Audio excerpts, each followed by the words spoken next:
Magandang araw sa inyong lahat. Sa videong ito ay ating ipagpapatuloy ang kwento ng isang batang nagngangalang Thorfinn.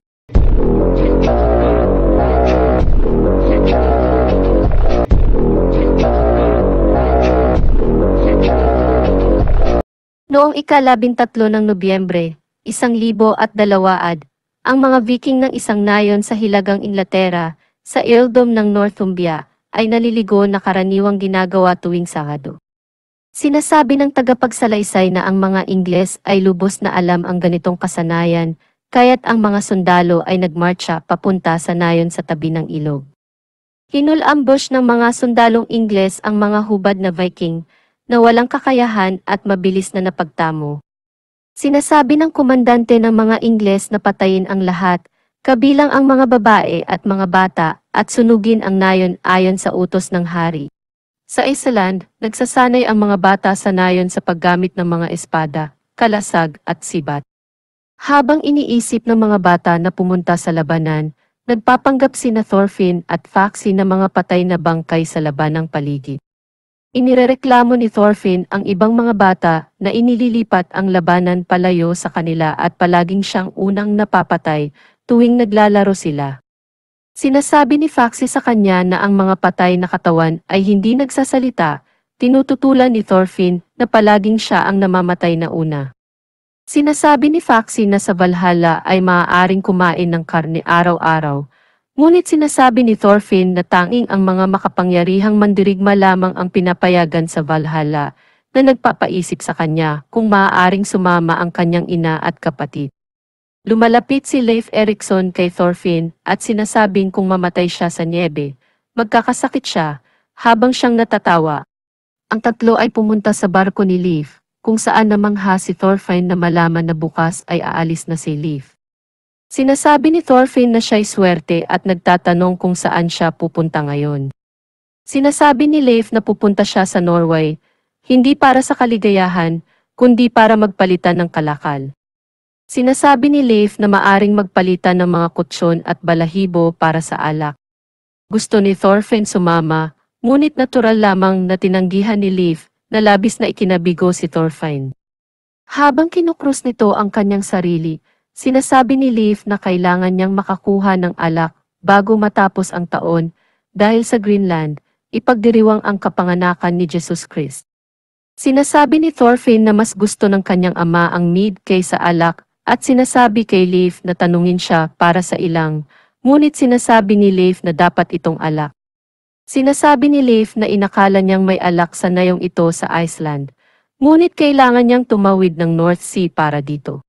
Tinitigan ni Leif ang kalawakan at sinasabing sabihin kay Thorfinn ang kanyang ama, may isang barkong pandigma na papalapit sa Iceland.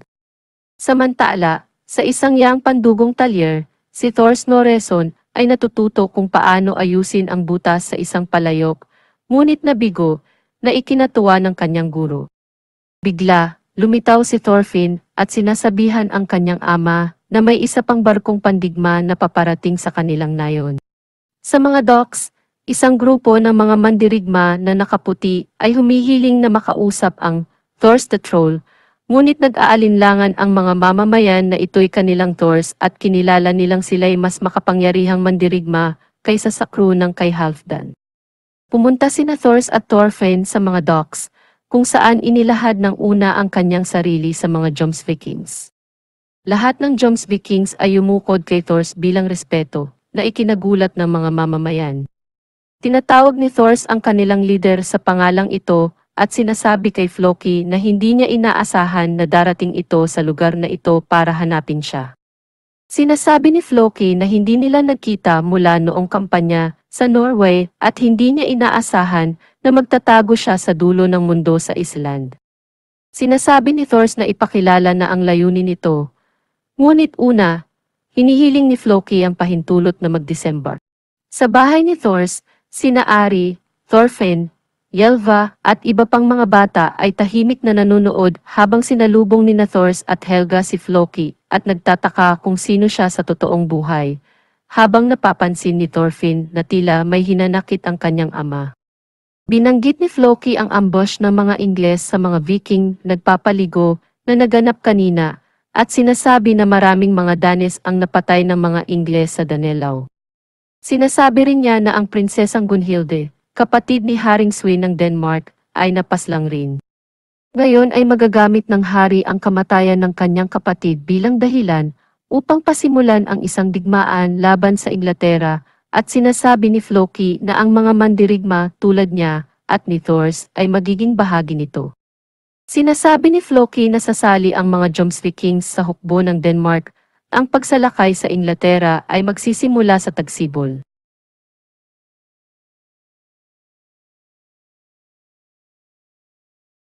Sinasabi ni Thors kay Floki na gawin ang gusto nito at hindi kinakailangan ng maliit na nayong ito sa Iceland ang mga usapin ng mga malalaking bansa sa Hilaga.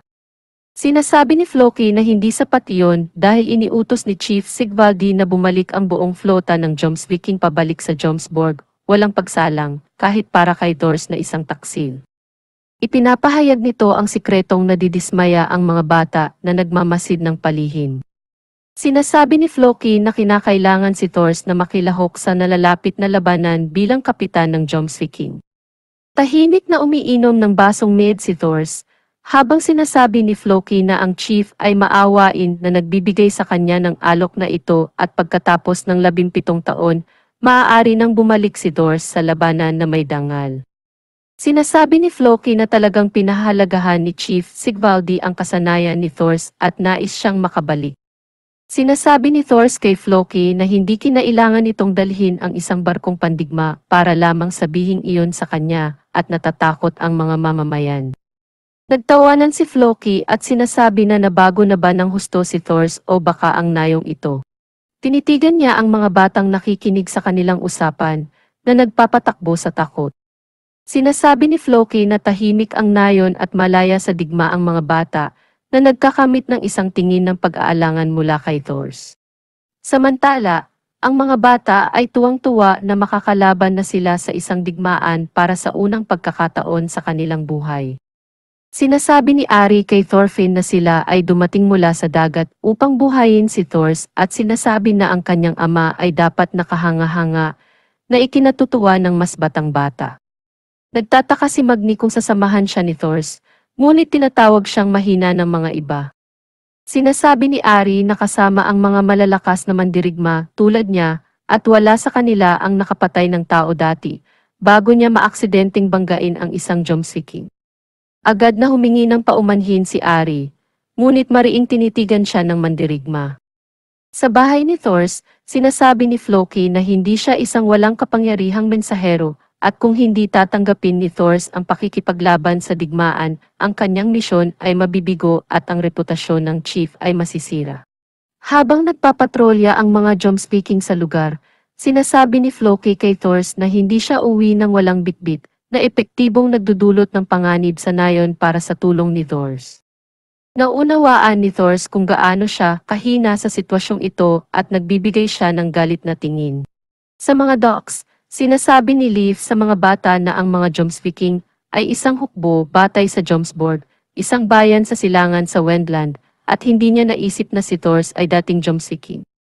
Tinanong ni Ari kung sila ay malalakas at sinasabi ni Leif na sila ay totoong malalakas. Ang hari ng Wendland ay hindi makakolekta ng anumang buwis mula sa kanila. Sinasabi rin niya na sila'y may ipinagmamalaki sa pagiging pinakamalakas na hukbo sa North Sea. Iniwan ni Floki ang bahay ni Thors at inuutos sa lahat ng mga Jomsviking na bumalik sa barko. Ang Jomsviking na binangga ni Ari ng una ay mariing tinitigan siya, bago sumama sa iba, na nagdulot ng pag-aalinlangan sa mga bata. Ipinakilala ni Floki ang sarili sa mga mamamayan at sinasabi na siya ay itinakdang rekutin si Thors Noreson. Idinagdag niya na ibibigay kay Thors ang kanyang sariling barkong pandigma at hinihimok ang pinakamatapang sa kanila na sumama sa kanya papuntang Jomsborg. Umalis ang mga Jomsviking at sinasabi ni Floki kay Thors na magkikita uli sila sa digmaan. Masaya niyang sinasabi na sasama sila sa digmaan at ang buong nayon ay nagdiriwang, maliban kina Thors, Thorfinn at Leif. Samantalang lahat ay nagdiriwang, minamasdan ni Leif si Thors na lumalakad na may pag-aalinlangan. Sa bahay ni Thors, sinasabi ni Thors kay Leif at Helga ang sinabi ni Floki. Nauunawaan ni Leif na hindi niya maaring tanggihan, ngunit sinisisi ni Thors ang kanyang sarili sa buong pangyayari. Sinasabi ni Thors kay Leif na siya ay kumikita noon sa pamamagitan ng pagpatay sa ibang tao. Ngunit isang araw, napagod siya sa pagpatay, kaya tumakas siya mula sa labanan. Akala ni Thors na tagumpay niyang nailihim ang kanyang kamatayan, ngunit natuklasan na siya. Sinasabi ni Leif na maaaring gawin ito muli. Pinapansin ni Thors na ang nayon ay makakaranas ng hirap sa kanyang halip kung siya ay tatakas uli at hindi mapapatawad ng mga Jomsviking ang mga taksil. Matapos ang pag-inom ng kanyang inumin, sinasabi ni Thors kay Leif at Helga na ngayon ay kailangan niyang harapin ang kanyang nakaraan. Samantala, si Thorfinn ay masayang nanonood habang nagdiriwang ang nayon sa nalalapit na digmaan. Pagkatapos, ang mga lalaki ng nayon ay hinila ang kanilang mga barkong pandigma papunta sa mga docks, habang si Leif ay nakaupo sa isang bariles at nagmamasid. Lumapit si Ari kay Leif at nagtatanong kung bakit hindi siya nag-aayos para sa kanyang biyahe. Sinasabi ni Leif na hiningi siyang sumama kay Thor sa barkong pandigma.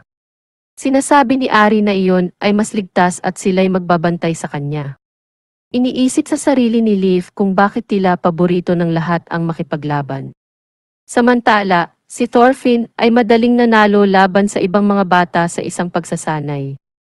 Nagdesisyon ang mga bata na palibutan siya, at ang isang bata ay sumalakay kay Thorfinn mula sa likod na may peking sibat. Tuwang-tuwa siyang nanalo, ngunit sa galit na atake ni Thorfinn, naiyak at tinamaan ang bata. Tinawag si Thorfinn ng isa sa mga bata na sumira sa mga patakaran, ngunit siya rin ay inatake at binugbog ni Thorfinn.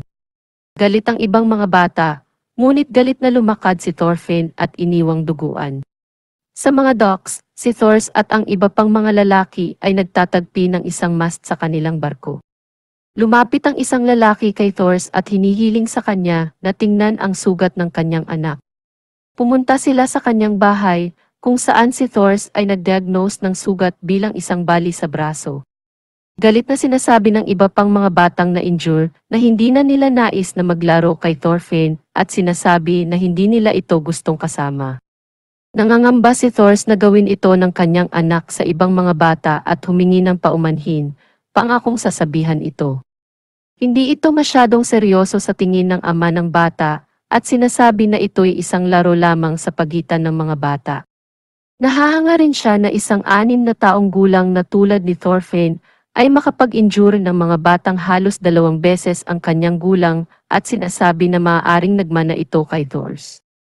Maamo ang tingin ni Thor sa nasaktang bata. Sa labas, binigyan si Ari ng isang set ng armas at kagamitan mula sa kanyang ama. Nagsama-sama ang lahat ng mga bata at ipinakita ang kanilang mga armas sa isa't isa, habang nanonood si Thorfinn mula sa malayo. Galit na tinitigan ni Thorfinn ang kanyang kahoy na tabak at kalasag at itinapon ang mga ito sa sahig sa kanyang bahay. Sinasabihan siya ni Ylva na huwag iiwan ang kanyang gamit sa sahig at ibalik ito bago itapon. Sinasabi ni Thorfinn na hindi na niya ito kailangan habang naghahanap sa isang kahon sa silid na imbakan. Tinatanong ni Ylva kung ano ang hinahanap niya at sinasagot ni Thorfinn na kailangan niya ng isang sandata. Habang hinahanap ni Thorfinn, sinasabi ni Ylva na hindi siya dadalhin ng kanyang ama sa digmaan dahil siya'y masyadong bata pa.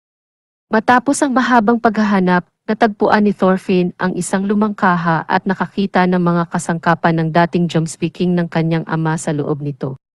Agad niyang kinuha ang tabak ng kanyang ama, inilabas ito at sinuri, tinawag itong maganda.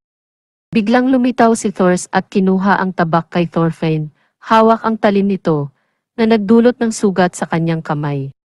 Tinatanong ni Helga si Ylva kung ano ang nangyayari at ipinapakita lamang nito ang silid na imbakan. Sinasabi ni Thors kay Thorfinn na ang tabak ay isang sandata para sa pagpatay at nagtatanong kung sino ang kanyang balak patayin dito.